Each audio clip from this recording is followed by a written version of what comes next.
General भगवगीता class है, तो इसमें कई बार नए भक्त भी आते हैं। आज भी कुछ नए भक्त आए हैं, तो इसकी शुरुआत हम क्वेश्चन आंसर से करते हैं। अगर किन्हीं भक्त का कोई प्रश्न है, खास करके जो पहली बार आए हैं, कोई भी अध्यात्म विषय के बारे में, तो आप पूछ सकते हैं। उसके बाद फिर हम भगवगीता के किसी टॉपिक के ऊपर चर्चा करेंगे।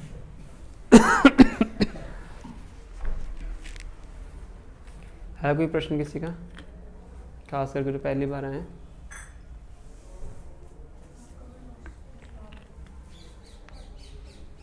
माता जी पहली बार आए हैं, है ना?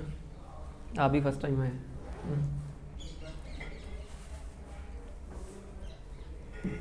आप भी फर्स्ट टाइम आए ना? तो कुछ स्पेसिफिक पूछना चाहते हैं?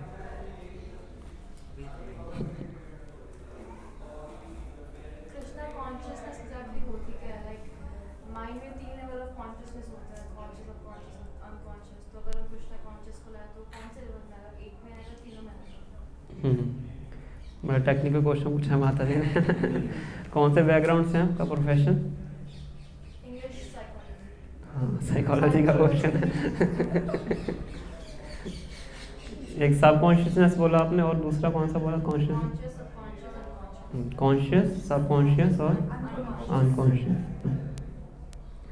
तो संस्कृत में जो इसका मीनिंग होता है, एक होता है सुसुप्ति, एक होता है जागृति और एक होता है स्वप्न। तीन अवस्थाएं इसको बोलते हैं। अपने फ़ोन एक बार आप साइलेंट कर लीजिए तो अच्छा रहेगा।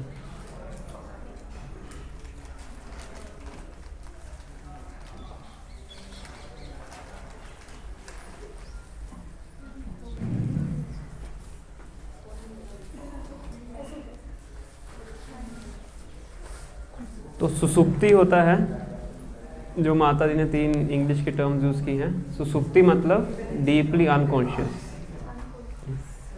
हरे कृष्णा, हरि बोल। हरे कृष्णा गुरुदेव। मीटर रखो। सुसुप्ति मतलब डीपली अनकॉन्शियस।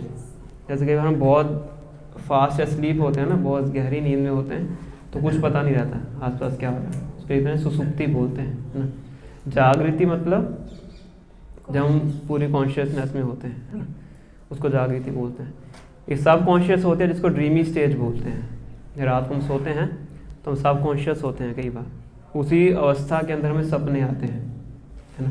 और पूरी तरह से हम सुसुप्ति में भी नहीं होते हैं और पूरी तरह से जागृति में भी नहीं होते हैं, है ना, उसको ड्रीमी स्टेज बोलते हैं। तो जो कृष्णा कॉन्शियसनेस है, तो इन तीनों अवस्थाओं से ऊपर की अवस्था है, इन तीनों स्टेजेस से ऊपर की स्टेज है ना। उसको बोलते हैं फुली कॉन्शियस। जैसे अभी हम जाग रहे हैं, है ना, अभी हम कॉन्शियस हैं, पर अभी हम अपनी स्पिरिचुअल आइडेंटिटी के प्रति अनकॉन्शियस हैं, है ना। अभी हम आइडेंटिटी किसको समझते हैं? अगर कोई मुझसे पूछे आप कौन है, तो हम क्या आंसर देते हैं? अपना नाम बताते हैं ना। जैसे कोई आपसे पूछे आप कौन है, तो अपना नाम बताएंगे, आप अपना एड्रेस बताएंगे, कोई और पहचान बताएंगे, है ना। तो बेसिकली वो पहचान क्या है? हमारी बॉडी की पहचान, है ना। जैसे मेरा नाम है रूप सनातन दास, किसका नाम है? शरीर का नाम है ना। पर वास्तविकता में हम कौन हैं? हम शरीर नहीं, हम क्या हैं? आत्मा है ना। तो जो आत्मा का कॉन्शियसनेस का लेवल है, वो इस कॉन्शियसनेस से ऊपर है। इसलिए शास्त्रों में इस स्टेज को भी अनकॉन्शियस स्टेज बताया जाता है। फुली डेवलप्ड कॉन्शियसनेस नहीं है। जैसे छोटा बच्चा होता है ना, जैसे छोटा बच्चा है, ये भी जागृति अवस्था में है, पर इसकी जो कॉन्शियसनेस है और हमारी जो कॉन्शियसनेस है, उसमें अंतर है। इसकी कॉन्शियसनेस अभी पूरी तरह से डेवलप नहीं हुई है। बच्चों की धीरे धीरे इवॉल्व होती है, बढ़ती है ना। उसी प्रकार से हमारी अभी जो स्टेज है, वो भी क्या है? कॉन्शियसनेस पूरी तरह से डेवलप नहीं है, क्योंकि हम अभी क्या है? बॉडीली कॉन्सेप्ट ऑफ लाइफ में है, देहात्म बुद्धि पे हैं। कि जो भी हम सोचते हैं, जो भी हम विचार करते हैं, शरीर के थ्रू ही करते हैं, शरीर के बारे में ही सोचते हैं ना। पर जब हम एक स्टेप आगे बढ़ते हैं शरीर से ऊपर, कि हम शरीर नहीं, क्या हम आत्मा है ना, तो ये रहता है कि आत्मा कौन है, आत्मा की क्या आइडेंटिटी है, आत्मा की क्या क्या एक्टिविटीज़ है, आत्मा का मृत्यु के बाद क्या होता है? इस शरीर को जब हम छोड़ देते हैं तो आत्मा कहाँ जाती है ना? तो उसको जब हम इंक्वायर करते हैं, इसलिए वेदांत सूत्र में बोला गया है अथातो ब्रह्म जिज्ञासा, कि जब किसी को ह्यूमन फॉर्म ऑफ बॉडी मिलती है तो उसको इसके बारे में जिज्ञासा करनी चाहिए। One should inquire about the spiritual subject matter of life. अथातो ब्रह्म, ब्रह्म मतलब स्पिरिचुअल, जिज्ञासा मतलब इसके बारे में इंक्वायरी करनी चाहिए, है ना? तो जब हम इसके बारे में इंक्वायरी करते हैं तो हमें पता लगता है कि हम आत्मा हैं, और आत्मा क्या है? भगवान श्री कृष्ण का अंश है। मामेव अंश जीवलोके जीवभूत सनातना मना स्थानी इंद्रियानी प्रकृति स्थानी कर्षति। ये भगवान भगवद गीता में 15 चैप्टर में बताते हैं, है ना, कि जो जीवात्मा वो क्या है? मेरा ही अंश है, मतलब पार्ट एंड पार्सल है। मामेव अंश जीवलोके जीवभूत सनातना। तो जीवात्मा क्या है? अंश है, और क्या है? परमानेंट है ना, क्या है? शाश्वत है। ये बॉडी क्या है? ये टेम्परेरी है। जस्ट अ सेकेंड कंप्लीट कर लूँ, है ना। बॉडी क्या है? टेम्परेरी है। आत्मा क्या है? परमानेंट है ना। ये बॉडी हमें कुछ सालों के लिए मिलती है, मैक्सिमम 100 ईयर्स ह्यूमन स्पीशीज़ के लिए, है ना। उसके बाद हम क्या करते हैं? इस शरीर को छोड़ के एक नए शरीर को धारण करते हैं अपनी एक्टिविटीज़ के अकॉर्डिंगली, है ना। तो क्या है? सोल की स्टेज है। जब सोल अपने आप को इस भौतिक बॉन्डेज से, मटेरियल बॉन्डेज से अपने आप को फ्री कर लेती है, तब वो जिस अवस्था को प्राप्त होती है उसको बोलते हैं कृष्णा कॉन्शियसनेस।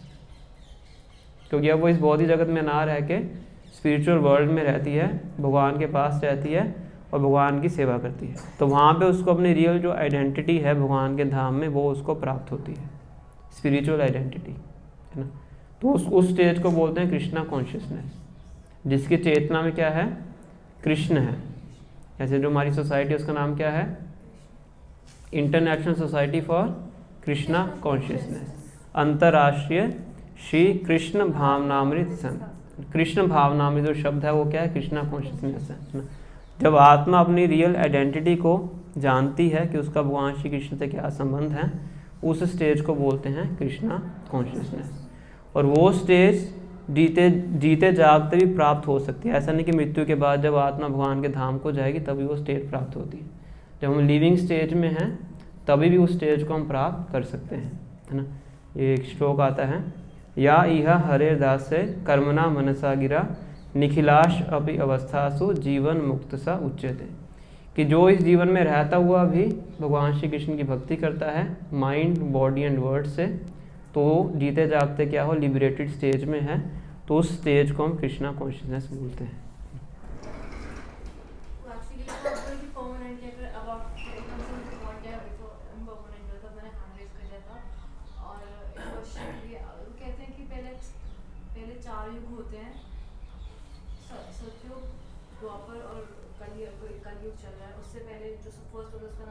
त्रेता युग। तो ऐसा कहते हैं कि फोर्थ के बाद सब कुछ खत्म हो जाएगा और ये साइकिल चलती रहती है। तो इससे पहले भी सब तो होगा, इससे पहले भी कलयुग आएगा, तो उसका एविडेंस क्या हो सकता है इससे पहले हुआ है? Very nice question. तो इसको मैं थोड़ा डिटेल में बताने का प्रयास करता हूँ, है ना।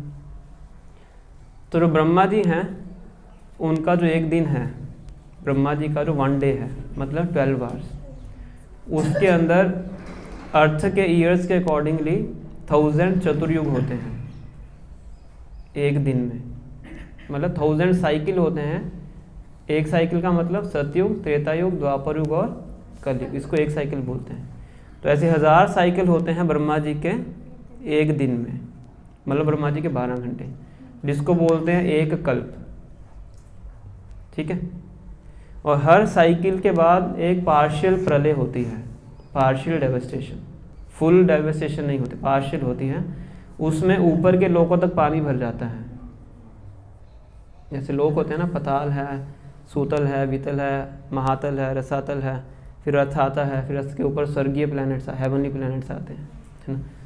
तो वहाँ तक पानी भर जाता है, उसके ऊपर फिर भी जो बाकी ऊपर के प्लैनेट्स हैं वो रहते हैं, वहाँ पे लोग रहते हैं, है ना। और फिर पार्शियल डेवस्टेशन के बाद दोबारा फिर सतयुग आता है। इस प्रकार से साइकिल चलते हैं, ठीक है। तो माता जी का प्रश्न है कि इसका एविडेंस क्या है ना। तो इसका जो हमारा जो भी स्पिरिचुअल नॉलेज है, इसका जो एविडेंस है वो है शास्त्र, स्क्रिप्चर्स हैं, है ना। तो स्क्रिप्चर्स के अंदर अलग अलग युगों की, अलग अलग कल्पों की जो स्टोरीज़ हैं, पास्ट टाइम्स हैं या टीचिंग्स हैं, वो हमें प्राप्त होती हैं। तो उसके थ्रू हम इन चीज़ों का पता करते हैं। क्वेश्चन ये नहीं था एक्चुअली, ये था कि अगर पहले भी कलयुग था तो उसका क्या एविडेंस है कि पहले का भी कलयुग था, क्योंकि जो शास्त्र लिखे गए हैं वो तो मतलब कि वो जो ऋग्वेद सबसे पहले आया था वो लिखा गया अप्रॉक्सीमेटली जब रिवर सरस्वती थी, तो तब तो अर्थ बना ही था, राइट। तो ये क्या एविडेंस है कि अर्थ में पहले भी कुछ, आई गेट द क्वेश्चन कि अर्थ में पहले भी ये कलयुग चला है कभी। हाँ, तो ये पूरे जो व्यास देव ने चारों वेदों की रचना की है ना, तो उसमें ही उन्होंने पूरा डिटेल में बताया है कि शुरुआत में सृष्टि की रचना कैसे होती है, क्रिएशन कैसे होती है फ्रॉम इनिशियल स्टेज। ऐसे नहीं कि जब उन्होंने स्क्रिप्चर्स लिखी हैं उस टाइम पे अर्थ की शुरुआत हुई, ऐसा नहीं है। अर्थ तो बिल्कुल बिगिनिंग से है। जब ब्रह्मा जी का बर्थ होता है, ब्रह्मा जी क्या इस पूरे यूनिवर्स के चीफ इंजीनियर हैं। भगवान विष्णु की नाभि से वो पैदा होते हैं कमल के ऊपर, तो चीफ इंजीनियर उनको बोलते हैं, क्योंकि वो ही सेकेंडरी क्रिएशन करते हैं। ब्रह्मा जी सारी सृष्टि की रचना करते हैं, सब प्लैनेट्स वगैरह बनाते हैं, सब कुछ बनाते हैं।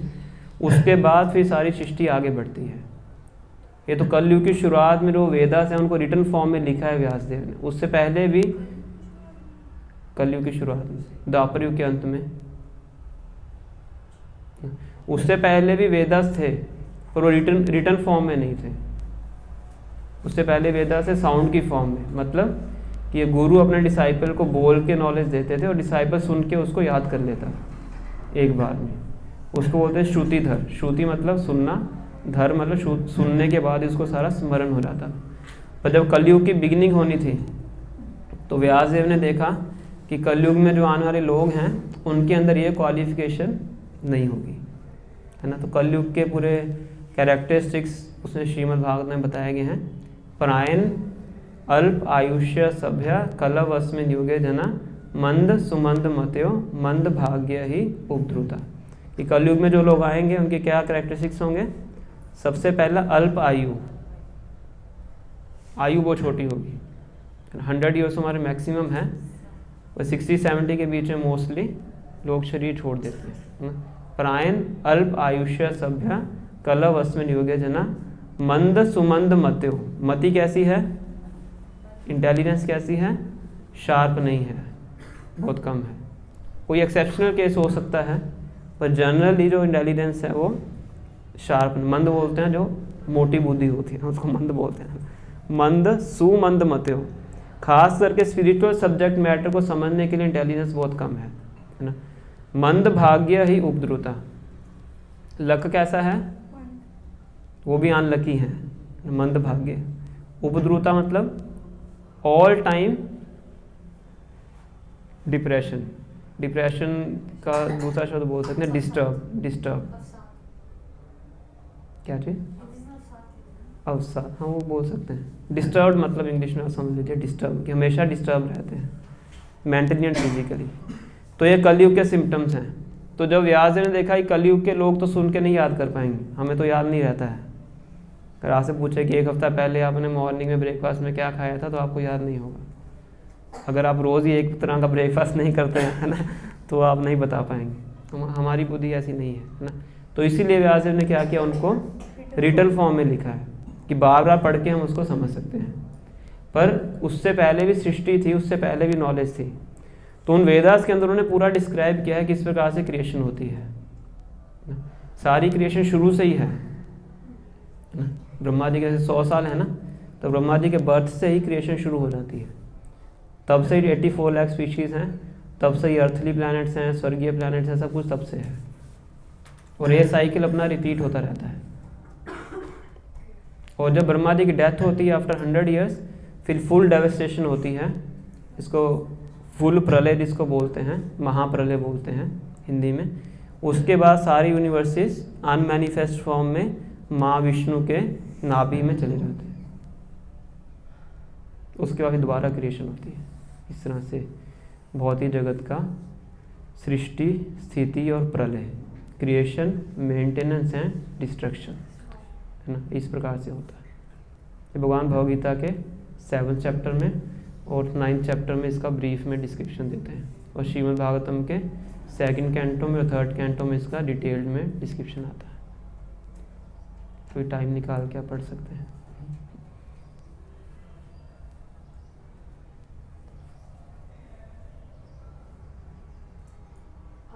इसके 10,000 ईयर्स बाद फिर एसिड रेन शुरू हो जाएगी, और उसमें आसमान से तेज़ाब बरसेगा, सारे वेजिटेशन सब खराब हो जाएंगे, सारे पेड़ सारे जानवर सब मर जाएंगे, और इंसान भी खाना शुरू कर देगा।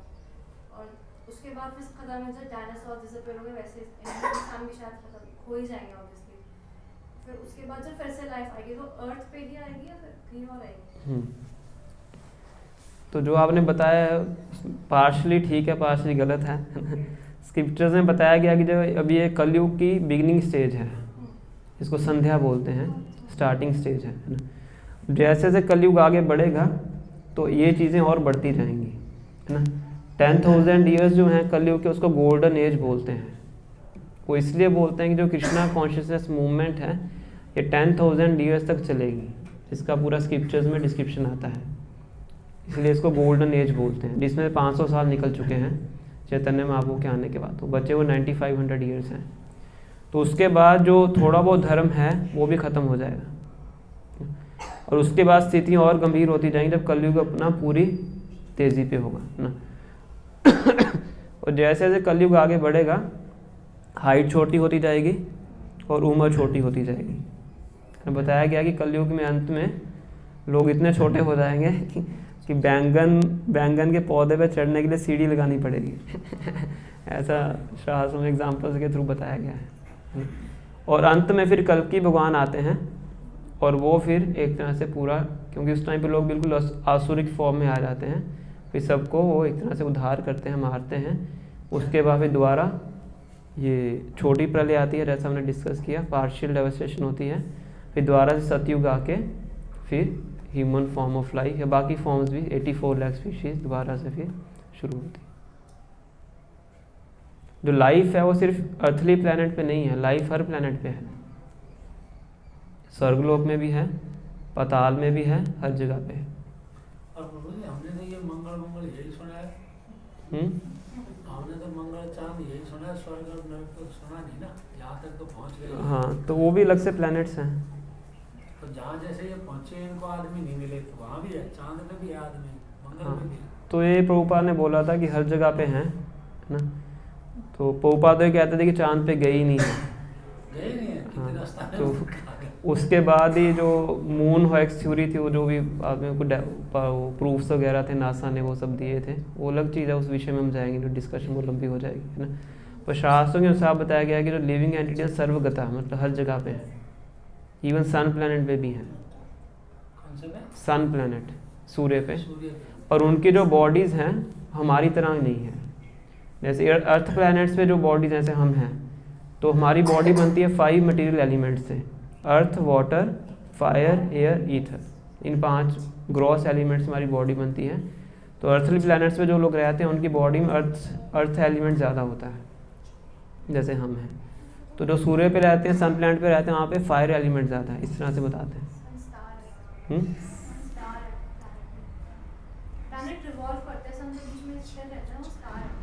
सन भी रोटेट करता है, रिवॉल्व करता है, उसका पूरा, हाँ, पूरा डिस्क्रिप्शन उसका भागवतम में आता है। श्री भागवतम के 5th कैंटो में पूरा सोलर सिस्टम डिफाइन किया, पूरा बेसिकली पूरे यूनिवर्स का मॉडल उसमें बताया गया है, किस प्रकार से जो सन है वो भी घूमता है। तो सन प्लैनेट है ये, इसका ब्रह्म संहिता में भी इसका डिस्क्रिप्शन आता है।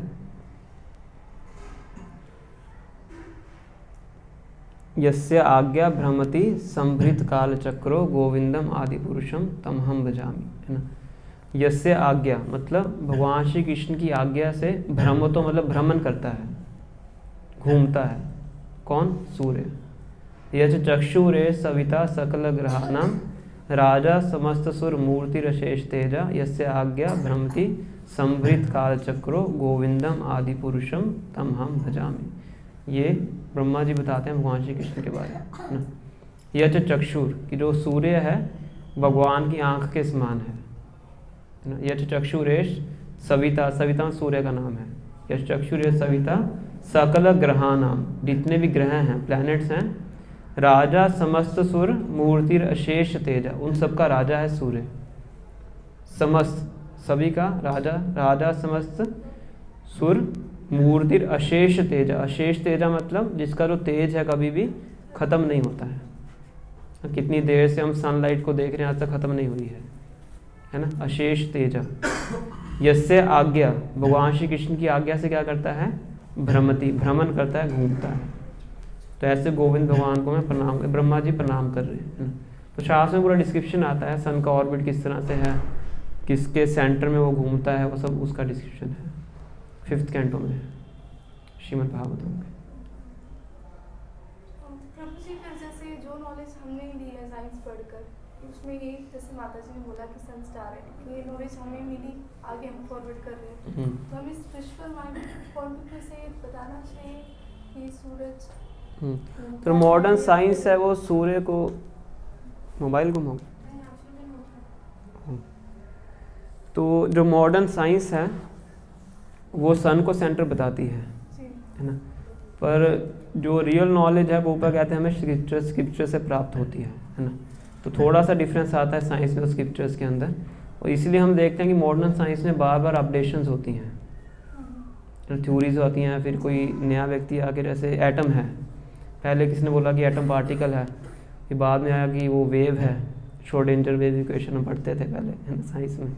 फिर आया कि पार्टिकल भी है, वेव भी है, बोहर्स मॉडल आया था वो, हाँ वो सब चीज़ें आती। तो साइंस में भी बार बार अपडेशंस होते हैं। अपडेशंस का मतलब क्या है कि पुराने वाले में कुछ त्रुटि थी तभी अपडेशन हुआ है ना। तो इसलिए वो एब्सोल्यूट नॉलेज नहीं है, इसलिए वैदिक पर्सपेक्टिव है वो स्क्रिप्चर्स को ही एब्सोल्यूट नॉलेज मानता है। इसलिए प्रभुपाद ने बोला था कि ये जो टेम्पल ऑफ वैदिक प्लानिटेरियम है जो मायापुर में बन रहा है, तो वो बहुत आवश्यक है। उसके बीच में ऊपर जो डोम बनेगा, वर्ल्ड का लार्जेस्ट डोम बनेगा, उसमें से एक यूनिवर्स का पूरा जो मॉडल है एक शैंडलियर के रूप में दिखाया जाएगा। मायापुर एक जगह है वेस्ट बंगाल में, तो वहाँ पे एक टेम्पल ऑफ वैदिक प्लानिटेरियम आप सर्च कर सकते हो। तो वो अभी अंडर कंस्ट्रक्शन है, ऑलमोस्ट पूरा ही होने वाला है, 10 साल के आसपास उसको हो गए कंस्ट्रक्शन को चलते हुए। तो पूरे वर्ल्ड का लार्जेस्ट डोम है और 8th वंडर है इंडिया का। बहुत बड़ा, बहुत अच्छा मंदिर बन रहा है, नियर अबाउट कम्प्लीशन है। तो उसमें प्रभुपाद ने इसका नाम भी इसलिए ही रखा है टेम्पल ऑफ वैदिक प्लानिटेरियम, कि वैदिक पॉइंट ऑफ व्यू से कि यूनिवर्सल फॉर्मेशन किस तरीके से है, उसमें वहाँ पे शैंडलियर के रूप में दिखाई जाएगी। रियल जो हमारे पास नॉलेज होनी चाहिए एग्जैक्ट, हाँ वो उसमें प्रॉपर दिखाया जाएगा। शैंडलियर पता है ना, जो ऊपर झूमर होता है, लटकता है, तो उसका डोम इस प्रकार से बनाया गया है कि ऊपर से वो झूमर की तरह लटकेगा। वो सारे प्लैनेट्स उसमें, हेवनली प्लैनेट्स कौन से हैं, अर्थली प्लैनेट्स कौन से हैं, और पाताल लोक क्या है, ब्रह्मा जी का प्लैनेट कौन सा है, शिव जी कहाँ पे रहते हैं, भगवान श्री विष्णु का जो सत्य लोक है वो कहाँ पे है, क्षीर सागर कहाँ पे है, और वो सब सन किसके अराउंड घूमता है, वो सब चीज़ें उसमें पिक्टोरियल वे में दिखाई जाएंगी। और एक लिफ्ट के थ्रू जो व्यक्ति है पूरा ऊपर नीचे जाके उसको पूरा देखेगा।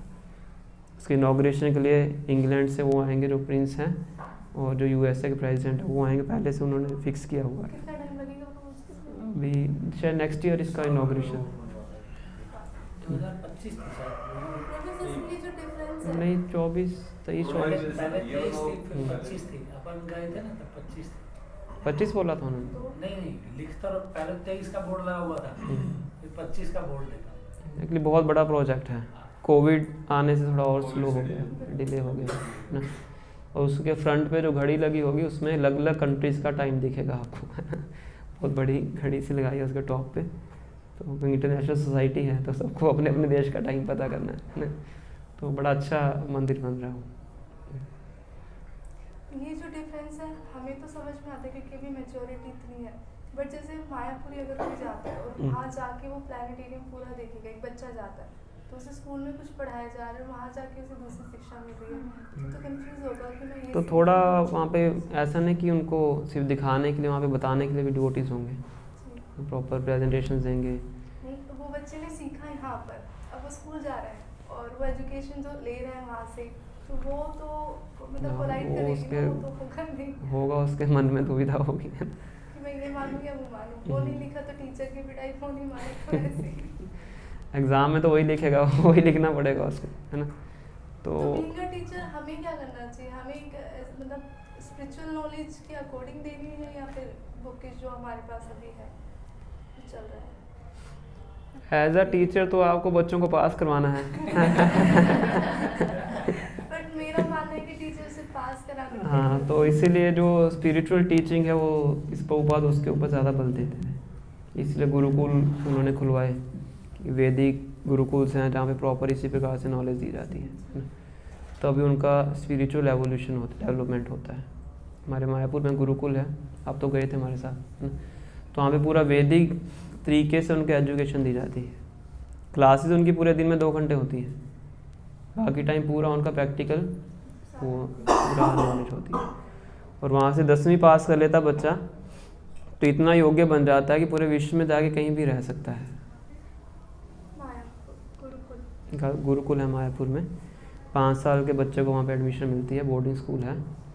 तो बहुत सुंदर, वहाँ पे इलेक्ट्रिसिटी भी नहीं है।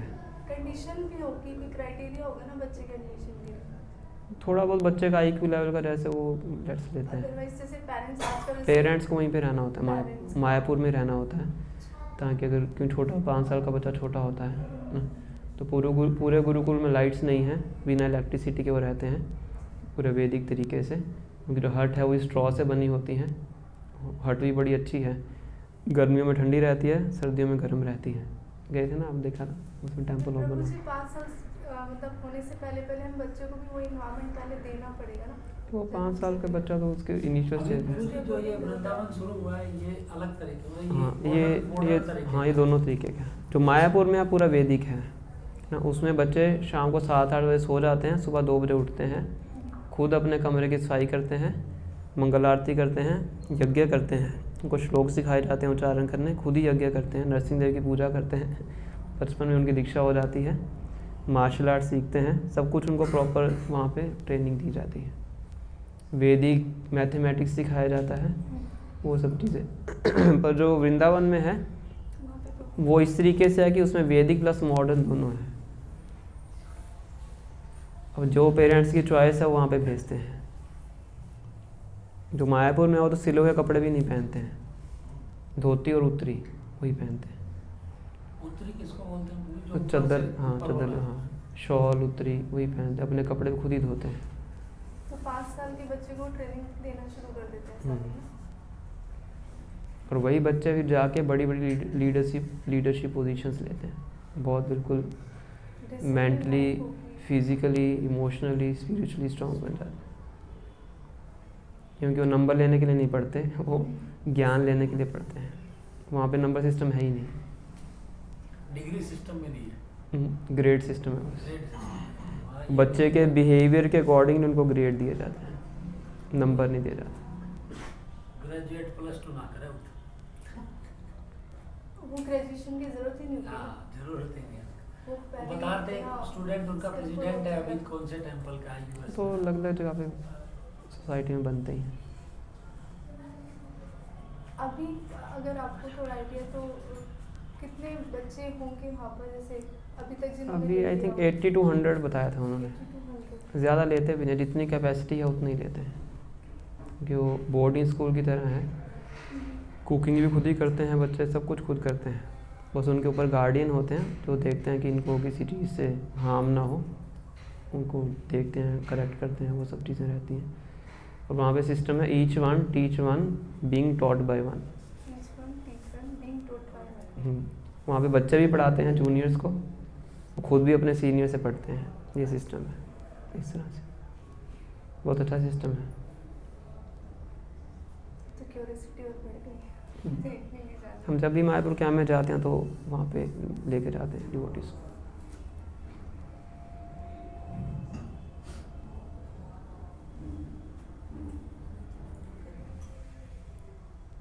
Any other question? वो उनको पढ़ाया था कि मास Maslow's hierarchy of needs होती है, उसके अंदर लाइक एक ट्रायंगल लिखा हुआ है, ट्रायंगल के अंदर 4-5 कॉर्नर होते हैं, basic needs. Maslow's law of, हाँ, उसमें लास्ट नीड जो होती है वो दिखाते हैं कि होती है सेल्फ एक्चुअलाइजेशन लास्ट। अब कुछ नया आया कह रहे हैं कि उसको लाइक ट्रांसेंडेंटल भी एक और होती है, और फिर वो कहते हैं ना कि ट्रांस कि चैंटिंग करते करते ट्रांस में चले गए, या फिर कुछ तो कहते हैं कि कुछ सब्सटेंस से ट्रांस में जाते हैं, कुछ कहते हैं चैंटिंग से ट्रांस में जाते हैं। तो ऑब्वियसली चैंटिंग वाला ट्रांस ज़्यादा अच्छा है, तो उसके बारे में कुछ बताओ कि वो होता कैसा है? मैस्लोज लॉ ऑफ हायरार्की है ना। वो एक नया है उसके लिए, self actualization like transcendental stage भी होती है। तो जो हमने पढ़ा था वो सेल्फ एक्चुअलाइजेशन तक ही पढ़ा था। वो भी हमारा सब्जेक्ट होता था उसमें, इंजीनियरिंग में, ऑर्गेनाइजेशनल बिहेवियर, उसमें हमने पढ़ा था, सेकंड ईयर में आता था। तो जो सेल्फ एक्चुअलाइजेशन है, अब तो मुझे याद नहीं कि वो उसको किस प्रकार से एक्सप्लेन करते हैं। जो स्पिरिचुअल टर्म्स हैं उसमें जो सेल्फ रियलाइजेशन वर्ड यूज़ करते हैं। सेल्फ रियलाइजेशन का मतलब क्या है कि जो आपकी रियल सेल्फ है, कि हम बॉडी नहीं, हम सोल हैं, उस चीज़ को रियलाइज़ करना है, उसकी अनुभूति होना, उसको बोलते हैं सेल्फ रियलाइजेशन। संस्कृत में बोलते हैं अहम ब्रह्मास्मि, कि मैं ब्रह्म हूँ, शरीर नहीं हूँ, है ना। ये है सेल्फ रियलाइजेशन, है ना। इसके बाद जब कोई व्यक्ति, इस जगत के प्रकृति के 3 गुण होते हैं, three modes of material nature उनको बोलते हैं, mode of ignorance, mode of passion and mode of goodness, है ना। मोड ऑफ इग्नोरेंस मतलब लेजीनेस, मैडनेस, गंदगी, ये मोड ऑफ इग्नोरेंस है। कुछ लोग मोड ऑफ इग्नोरेंस से इन्फ्लुएंस होते हैं तो उनके ये सिम्टम्स होते हैं। फिर होता है mode of passion. Mode of passion मतलब व्यक्ति बहुत ज़्यादा एम्बिशियस होता है, पैशनेट होता है, उसके बहुत से मटेरियल डिज़ायर्स होते हैं, उसको बोलते हैं मोड ऑफ पैशन। फिर है mode of goodness. Mode of goodness means कि जो पीसफुल इन्वायरमेंट में रहना चाहता है, नॉलेज गेन करना चाहता है, क्लीन रहना चाहता है, कुछ क्वालिटीज़ मोड ऑफ गुडनेस के व्यक्ति हमने डिस्कस किया था कल की क्लास में बहुत डिटेल में, है ना। उसको बोलते हैं मोड ऑफ गुडनेस। कुछ लोग होते हैं कि जैसे राइटर्स होते हैं, म्यूजिशियंस होते हैं, तो थोड़ा सा उनके तो मोड ऑफ गुडनेस होता है, ऐसे इन्वायरमेंट को लाइक करते हैं, है ना। तो इस भौतिक जगत में, मटेरियल वर्ल्ड में, everyone is influenced by these 3 modes of material nature, either ignorance, passion और गुडनेस, और mixture of these 3, may be mixture of 2, इस तरह से चलता है ना। पर जब कोई व्यक्ति इन तीनों गुणों को ट्रांसेंड कर देता है, इन तीनों गुणों को लांघ के भगवान के धाम का जो स्टेट ऑफ कॉन्शियसनेस है उसको अटेन करता है, जिसको बोलते हैं मोड ऑफ प्योर गुडनेस, या संस्कृत में बोलते हैं शुद्ध सत्व, उसको बोलते हैं ट्रांसेंडेंटल स्टेज। ट्रांसेंडेंट मतलब कि वो तीनों गुणों को ट्रांसेंड कर जाता है, लांघ के आगे जाता है, उसको बोलते हैं ट्रांसेंडेंटल स्टेज। सच्चिदानंद, ये उसके कैरेक्टरिस्टिक्स हैं। सत मतलब इटर्नल, चित मतलब फुली नॉलेजेबल, आनंद मतलब ब्लिसफुल, ये उसके कैरेक्टरिस्टिक्स हैं। तो जब व्यक्ति उस स्टेट को प्राप्त करता है उसको बोलते हैं ट्रांसेंडेंटल स्टेज, है ना। और वो जो स्टेज है तभी प्राप्त होती है जब हम भगवान श्री कृष्ण के एसोसिएशन में आते हैं, कि भगवान क्या है, इन तीनों गुणों से ऊपर है, उनका जो धाम है, स्पिरिचुअल वर्ल्ड है, वो इन तीनों गुणों से ऊपर है। और भगवान के एसोसिएशन में हम कब आते हैं, जब हम भगवान के नामों का उच्चारण करते हैं। जैसे जो हरे कृष्ण महामंत्र है, ये केवल भगवान के नाम है। हरे मतलब श्रीमती राधा रानी, कृष्ण मतलब भगवान श्री कृष्ण, और राम मतलब भगवान राम, है ना। तो इनके नामों का रिसाइटेशन करके, चैंटिंग करके हम उनके एसोसिएशन में आते हैं, और जैसे जैसे हमारी चैंटिंग मैच्योर होती है तो हम इन तीनों गुणों से ऊपर जाके ट्रांसेंडेंटल स्टेज को अटेन करते हैं। तो उस स्टेज में उस व्यक्ति के अंदर अलग अलग क्वालिटीज़ डेवलप होती हैं, है ना। उसका बिहेवियर बिल्कुल अलग से हमें दिखाई पड़ता है, तो देख के पता लग जाता है कि now he has attend that stage. अगर किसी ने कोई ट्रांस में, तो खुद को कैसे पता चला कि वो ट्रांसेंडेंटल वाले स्टेज में है? आसपास बता देंगे, बल्कि आसपास वाले भी कैसे बताएंगे? तो नॉर्मली जो ट्रांस है, बाहर के लोग उस चीज़ को बताते हैं कि जब हम बहुत ज़्यादा मेडिटेशन कर लेते हैं, समाधि में चले जाते हैं ना, उसको ट्रांस बोला जाता है। वो भी एक स्टेज है ट्रांस की, ये अष्टांग योग के अंदर आती है ना। पर ट्रांस का मतलब ज़रूरी नहीं है कि सिर्फ हम बैठें और ध्यान लगाएं उसी को ट्रांस बोलते हैं, ऐसा नहीं है। चलता फिरता व्यक्ति भी ट्रांस में हो सकता है, अगर उसकी कॉन्शियसनेस उस लेवल पे है। अच्छा, तो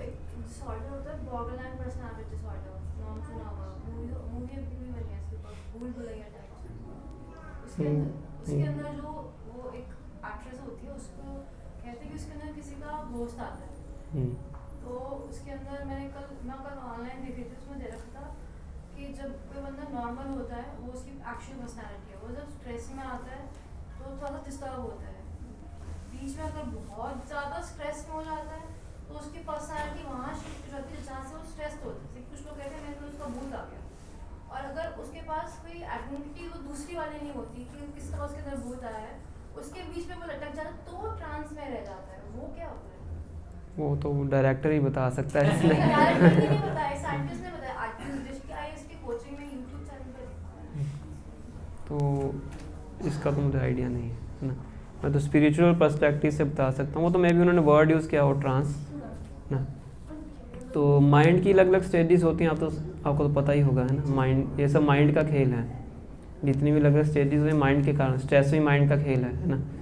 पर ये जो मैं बात कर रहा हूँ ट्रांसेंडेंटल स्टेज के, माइंड की स्टेज नहीं है, ये सोल के लेवल पे है, माइंड से ऊपर की बात है।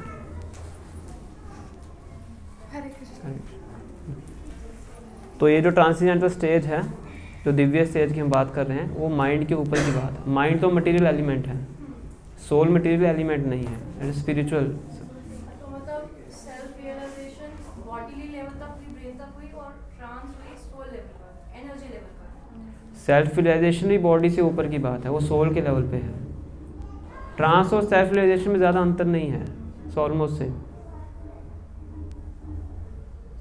बॉडी के अंदर मतलब सब कुछ आ गया आपका, अर्थ वाटर फायर और ether, mind, intelligence and false ego. ये 8 एलिमेंट्स हैं जिससे हमारी बॉडी बनी है। 5 ग्रॉस एलिमेंट्स हैं, अर्थ वाटर फायर और ईथर, और 3 सटल एलिमेंट्स हैं, माइंड, इंटेलिजेंस और फॉल्स ईगो। फॉल्स ईगो मतलब फॉल्स आइडेंटिटी, मिथ्या अहंकार इसको हिंदी में बोलते हैं। ये 3 सटल एलिमेंट्स हैं। सटल मतलब इनको हम देख नहीं सकते है ना, पर हैं मटेरियल एलिमेंट्स। और जो सोल है वो इन 8 एलिमेंट्स से ऊपर है, जो कि स्पिरिचुअल है, मटेरियल नहीं है। तो सेल्फ रियलाइजेशन सोल के प्लेटफॉर्म पे है। मुझे हिंदी में बताओ ना, सर के ऊपर से जाना। हिंदी में तो सिंपल वही है कि जो हमारी भक्ति की अवस्था है वो ट्रांस है।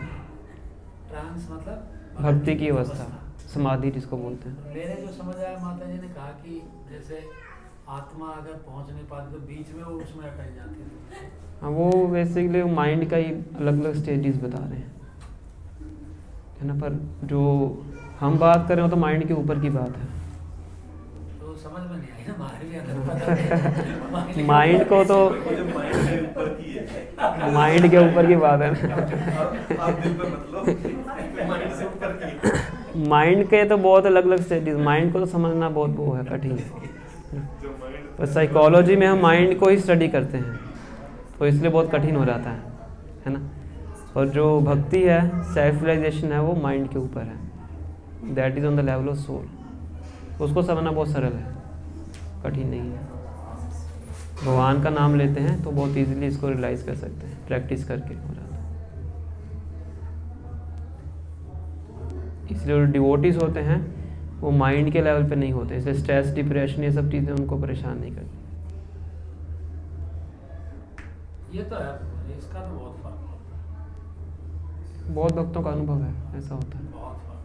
उनमें तो श्रद्धा होती है, श्रद्धा सबसे ऊपर होती है।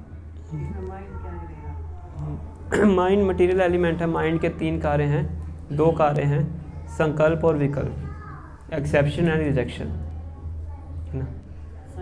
एक चीज़ से माइंड आपको बोलेगा कि इसको एक्सेप्ट कर लो, कुछ समय बाद बोलेगा इसको रिजेक्ट कर दो, सेम माइंड है ना। और कैसे कार्य करता है? Thinking, feeling and willing.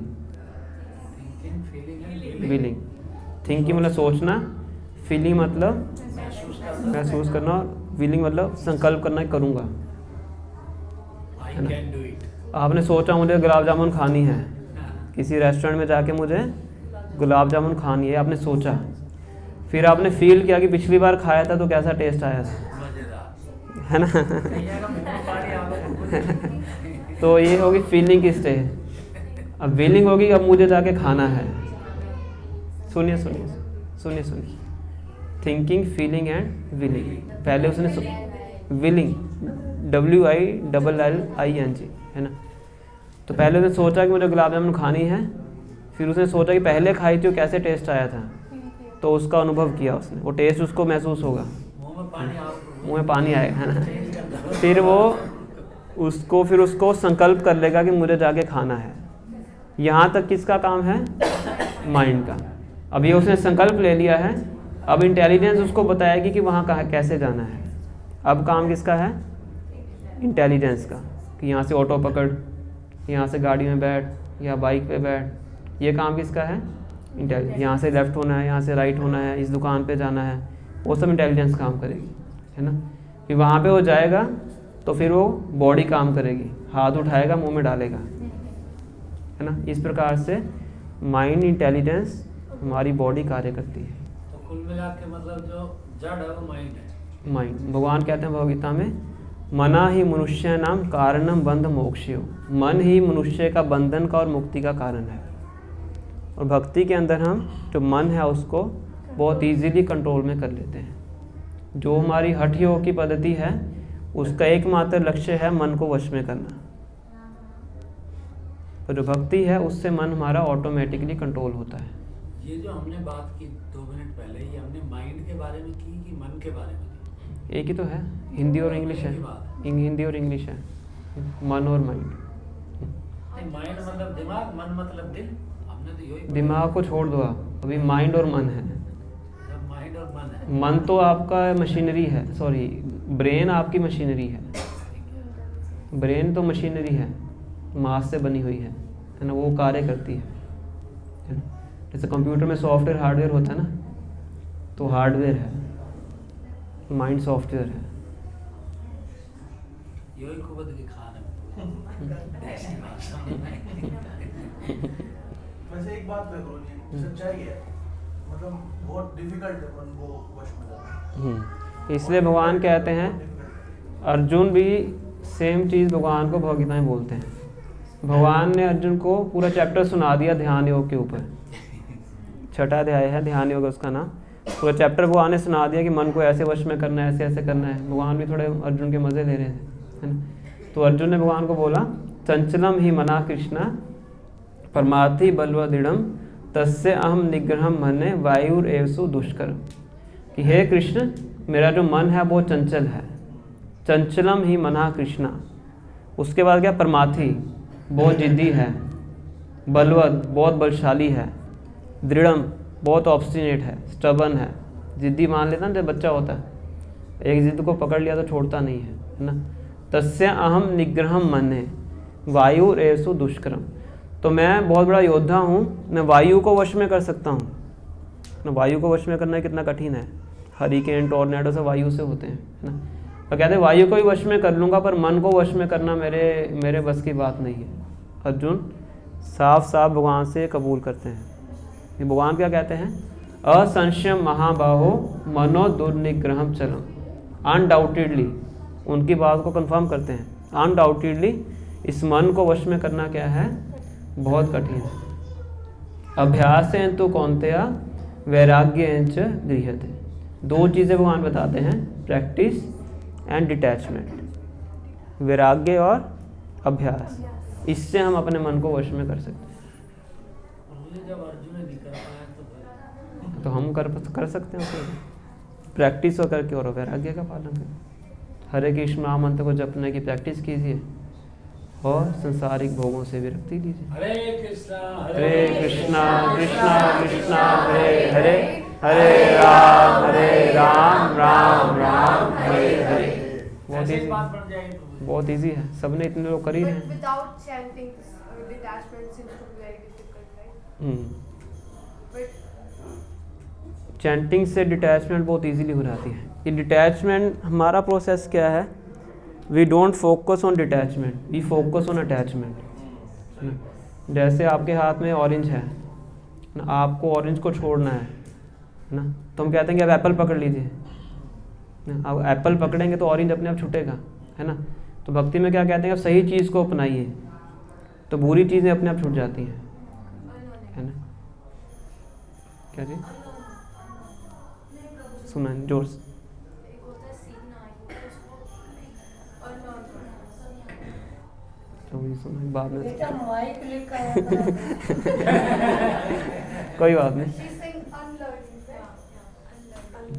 जैसे एग्जांपल देते हैं, जैसे एक गिलास है उसमें इंक है, उस इंक को अगर बाहर निकालना उसमें पानी डाल दीजिए, जैसे जैसे पानी डलेगा इंक अपने आप बाहर आ जाएगी, है ना। इसी तरह से अगर हमें गुड हैबिट्स अपने अंदर डालनी है तो अगर हम चैंटिंग करते हैं तो धीरे धीरे धीरे धीरे अपने आप सब चीज़ें अपने आप बाहर होती हैं। कहते हैं गुड इन गुड आउट। जो अपने अंदर अच्छी इनपुट लेता है उसके मुंह से अच्छी आउटपुट निकलती है ना। जो गंदी इनपुट लेता है उसके मुंह से गंदी आउटपुट निकलती है गोली खाएंगे तो वैसी आएगी, है ना। आज सिंपल है। आप गालियाँ सुनेंगे तो मुंह से गालियाँ निकलेंगी, भगवान का नाम सुनेंगे तो मुंह से भगवान का नाम निकलेगा, है ना। तो attachment is a very good way for detachment. तो हम फोकस करते हैं अटैचमेंट के ऊपर, डिटैचमेंट पे फोकस नहीं करते हैं। प्रभुपाद जब अमेरिका में गए थे 1965 में, तो हिप्पीज थे वो हर प्रकार के गलत कार्य करते थे, भरपूर मात्रा में करते थे और बचपन से करते आए थे, है ना। तो प्रभुपाद ने उनको कभी नहीं बोला कि आप इन आदतों को छोड़ो। प्रभुपाद ने उनको बोला आप चैंटिंग करो, अब भगवगीता की क्लास में आइए, चैंटिंग कीजिए, जप कीजिए, बस ये करो, है ना।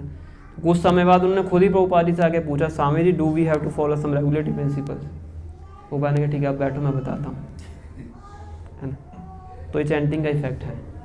तो हम चैंटिंग करते हैं, भक्ति की एक्टिविटीज़ करते हैं, तो बाकी एक्टिविटीज़ अपने आप बाहर होती हैं। हम क्लासेस भी लेते हैं तो बहुत कम हम रेगुलेटरी प्रिंसिपल्स के बारे में बताते हैं।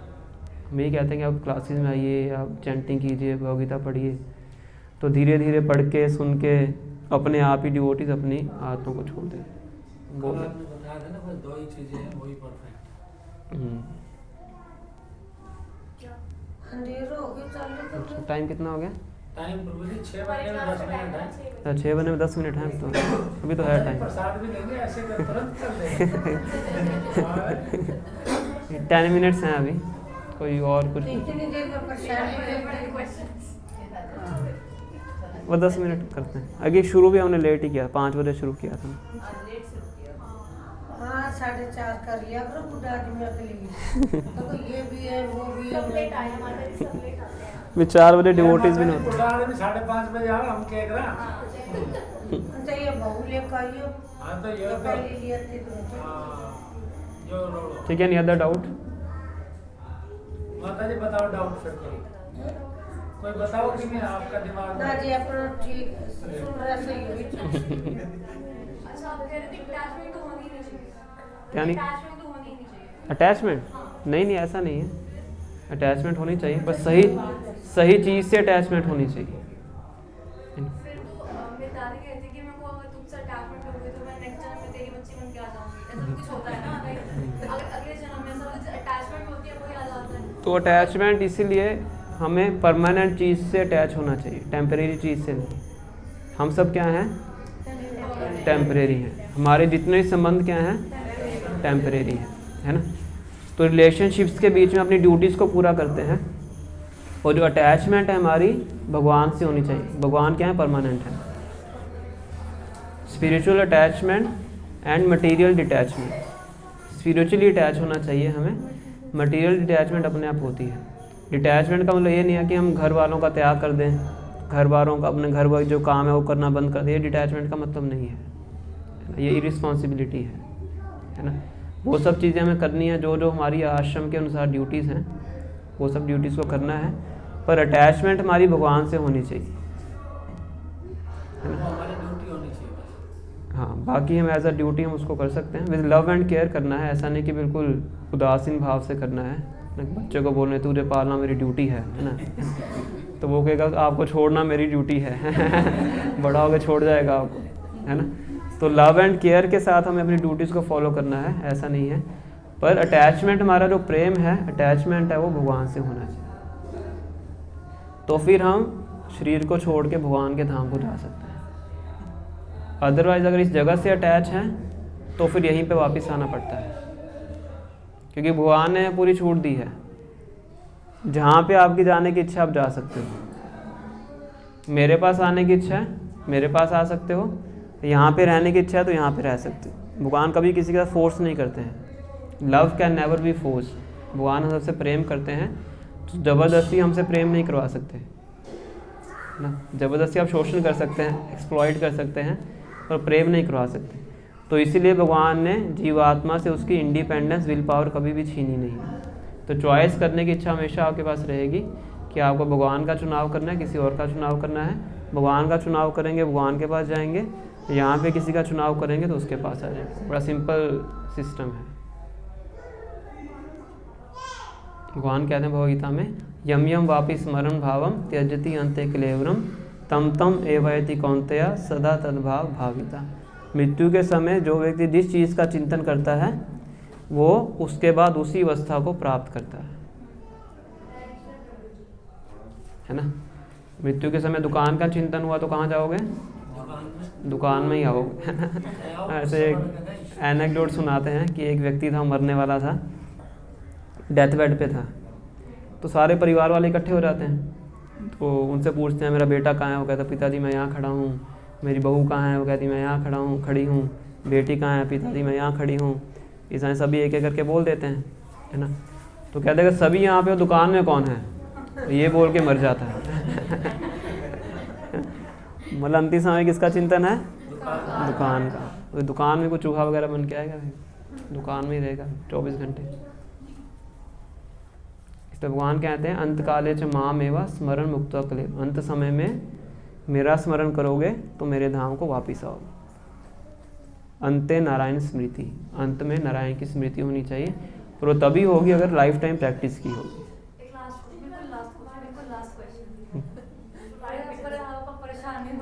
नहीं नो प्रॉब्लम। जो वर्ल्ड में रहते तो समझ में आता है कि भाई ये जगह ऐसी वैसी सुंदर है, थोड़ी सी वैसी बहुत सुंदर है कि भाई तो बहुत ज़्यादा लग्जरियस हो गई। तो हमारा मन करता है कि वहाँ जाए, इधर जाए, इस देश को जाए, उस देश को जाए, घूम के आए। फिर आप कह रहे थे जो अल्टीमेट डेस्टिनेशन है वो भगवान का घर होता है। अब हमको पता ही नहीं वो कैसा, हमको पता ही नहीं यहाँ पे होता क्या है, तो फिर हमको वहाँ पे जाने की इच्छा कैसे हुई कि वहाँ पे एग्जैक्टली है क्या वहाँ पे ऐसा कि वहाँ जाए। Very nice question. तो जैसे कोई भारतीय है, वो कभी यूएसए गया नहीं है ना, तो उसकी यूएसए जाने की इच्छा कैसे होती है? दूसरों को सुन के। कोई व्यक्ति यूएसए जाके आया है, उसे सुनेगा, क्वेश्चन का आंसर देना, बीच में भी डिस्ट्रैक्ट हो जाता है ना।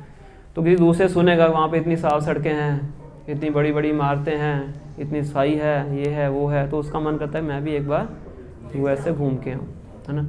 इसलिए भगवान के धाम के बारे में जो नॉलेज है हमें शास्त्रों में प्राप्त होती है ना।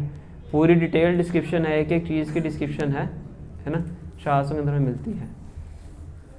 जैसे मैं बता सकता हूँ, बहुत बड़े बड़े श्लोक भी हैं, है ना। जैसे ब्रह्म संहिता में आता है श्लोक, श्रिय कांता कांतः परम पुरुष कल्पतर्वो ध्रुमा भूमि चिंतामणि गणमयी तोयम अमृतम कथा गानम नाट्यम गमनमपि वंशी प्रिया सखी चिदानंदम ज्योतिर्परमपि तदा स्वाद्यमपि च सा यत्र शिराब्धि स्रवति सुरभिभयश्च सुमहा निमेषार्धाख्य भजति नाहि यत्र अपि समय भजे श्वेत द्वीपम तम अहम इह गोलोकम इति यम विदंतस्ते संता शीति विरल चरा कतिपये। ये पूरा भगवान के धाम की डिस्क्रिप्शन है कि भगवान के धाम कैसा बना हुआ है? चिंतामणि पत्थरों से बना हुआ है। वहाँ पे पेड़ कैसे हैं? कल्प वृक्ष हैं। वहाँ पे गाय कैसी हैं? सुरभि गाय हैं। और वहाँ पे समय का कोई प्रभाव नहीं है ना। ऐसी पूरी डिस्क्रिप्शन उसके अंदर आती है। भगवान के धाम का नाम क्या है? गोलोक वृंदावन। गोलोक, गाय का लोक है, वहाँ पे गाय ही गाय मिलती हैं, है ना। तो इस प्रकार से पूरा डिस्क्रिप्शन है। वहाँ पे कैसे एरोप्लेन्स हैं, ये श्रीमद् भागवतम के 3rd कैंटो के 15 चैप्टर में आता है ना। वहाँ पे कैसे एरोप्लेन्स हैं, ये ब्रह्म संहिता, ब्रह्म संहिता चैप्टर 5, भागवतम का 3rd कैंटो चैप्टर नंबर 15। वहाँ के रेजिडेंट्स की बॉडी कैसी है? वसंती ही यत्र पुरुषा सर्वे वैकुंठ मूर्तया। सबकी बॉडी कैसी है? भगवान विष्णु की बॉडी के समान है। सबकी 4 भुजाएं हैं, वैकुंठ लोक में भगवान विष्णु की 4 भुजाएं हैं, वहाँ के सारे रेजिडेंट्स की 4 भुजाएं हैं। बॉडी का रंग कैसा है? ब्लूइश है ना। गोलोक वृंदावन में अलग तरह का वहाँ के रेजिडेंट्स का डिस्क्रिप्शन है। तो एक एक चीज़ शास्त्र में बताई गई है, उसको पढ़ते हैं तो हम सीखते हैं, और जब हम पढ़ते हैं तो फिर हमारी इच्छा होती है कि वहाँ पे जाना चाहिए, है ना, कि वहाँ पे समय का प्रभाव नहीं है। वहाँ पे जो युवा है वो युवा ही रहेगा, बूढ़ा नहीं होगा।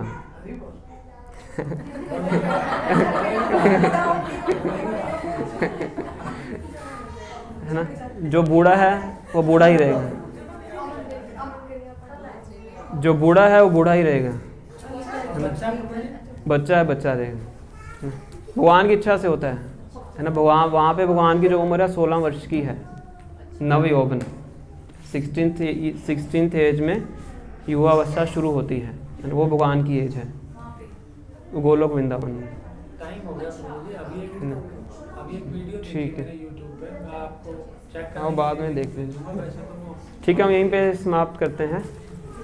जल्दी से आप प्रसाद पा लीजिए, फिर संकीर्तन